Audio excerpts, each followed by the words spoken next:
This is one of the most important concepts you can achieve. It's life-changing. If you've ever thought to yourself that you're lacking communication skills, pick up this book. If you're looking to develop into a leadership role of any sort, this book is essential. It was written by Dale Carnegie in 1936, and who knew that something applicable in 1936 would be so applicable in today's age? The book's broken down into 4 parts. I'm going to take one concept from each part, which is just a very small fraction of the book, and talk about that. Part 1 is fundamental techniques in handling people. Carnegie opens up the concept saying that he frequently fished in Maine during the summer. He says that he's personally fond of berries and cream, but for some strange reason, the fish like worms. And he went into detail saying that he doesn't bait his hook with strawberry and cream, he baits it with worms, because fish like worms. He doesn't think about what he wants, he thinks about what the fish want. And really, in summation, he baits the hook to suit the fish. If you were to be a personal trainer, you're not going to look for clients and say, hey, I want to build a customer base as your sales pitch. You're going to say, hey, I want to help you lose weight. And I'm going to do that in a personalized manner. I'm going to struggle with you, I'm going to sweat with you, I'm going to be there for you, I'm going to fight with you, and we are going to lose weight together.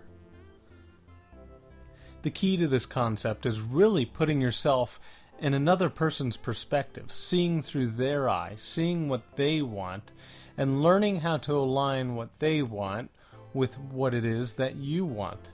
Sure, this is going to take some creativity in aligning what you want with the receiving party's wants and desires, but always remember you have to construct it through their needs. You have to make it an eager want for them, or else it's not going to be effective. Because the point is they just don't care what you want. And that's the principle of arousing in the other person an eager want. Part 2 are 6 ways to make people like you. When's the last time you asked your dentist how they started school or why they decided to be a dentist? When's the last time you asked your doctor how was their upbringing? What was their family life like? Do you even know a millionaire? You know there are millionaires around you all over the place, right? Millions of people walk around every day thinking their life is the only movie that exists. They're the star and everyone else is a co-star. They're a support role. They don't realize that every single other person has their own movie, which they're the star too. How often have you found yourself asking someone how their weekend was, but you really just don't care? Becoming genuinely interested in someone's life isn't just about asking how their weekend was and not caring and listening to the mundane stuff they did. If you become genuinely interested in their lives, this will lead you through conversations like you've never had. I mean, imagine listening to a millionaire talk about how they made their first $500,000, where their first failure where they lost $20,000 was. They are going to love talking about themselves because everyone is playing their own movie. Even the most mundane occupations like an accountant can have the most interesting life, and you have no idea because you've never asked them. You've never been genuinely interested in their lives. You could come to the realization that someone saved someone's life before, or someone broke a window to get a dog out of a hot car before. Who knows? Who knows what you can discover? I mean, the limits are endless. And you'll find that after you treat everyone as if you want to genuinely know about their entire story, you're going to have very deep-rooted connections and friendships that last a lifetime with them. And that's the concept I want you to take from that part, is become genuinely interested in other people. Part 3 talks about how to win people to your way of thinking. Imagine you're a cashier at a grocery store and you're in the manager's office at the end of the shift. Your drawer is short some money, and you know that you've made a mistake in handing out change throughout the day. You were short $20. It's the first time you've done this before, but your manager is kind of angry now. Your manager is going to start going into how irresponsible you were, and how, you could just hand away money and that it's 3 times as much as you make an hour.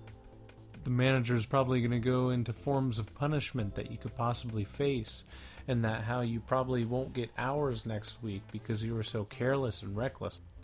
And you'll sit there and take it all because you don't know how to react. Well, the next time you find yourself in a situation where you've made a mistake, I want you to admit that you're wrong and do it emphatically. Carnegie goes into detail.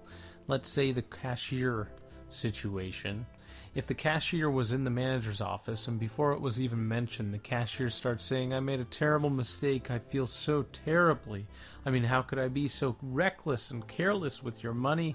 I can't believe I just handed out $20. You should make me pay 4 times the amount back because I was so careless with your money.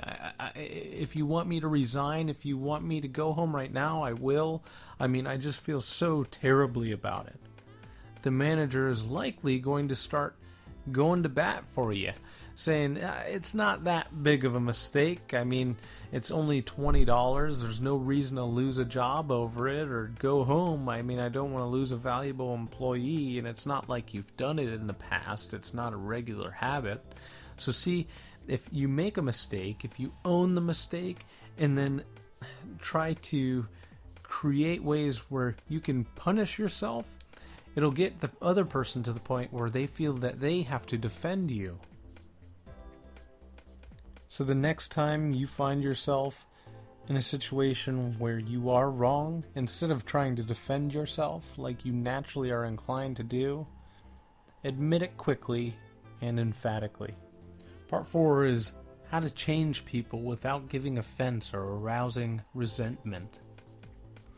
Imagine you're a smoker, and your brother, your sister, your best friend said that they wanted to start smoking.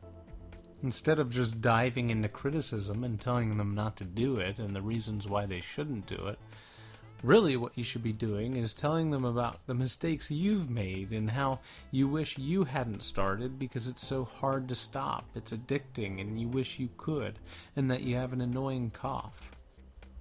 When you lead in this way, you dive into the realm of empathy, and you really strike a chord with the other person in a way you couldn't if you didn't start that way. And that's the last principle I wanted to talk about, which is always talk about your own mistakes first. And these are just a few of my favorite concepts in the book. If you're on the fence of whether or not you should read this book, it's an absolute must. It'll raise your social IQ far higher than anyone you know that hasn't read it. And don't forget to subscribe if you want to see more achieved concepts like this. And if you like this book, you'll absolutely love the 48 Laws of Power. Thanks for watching.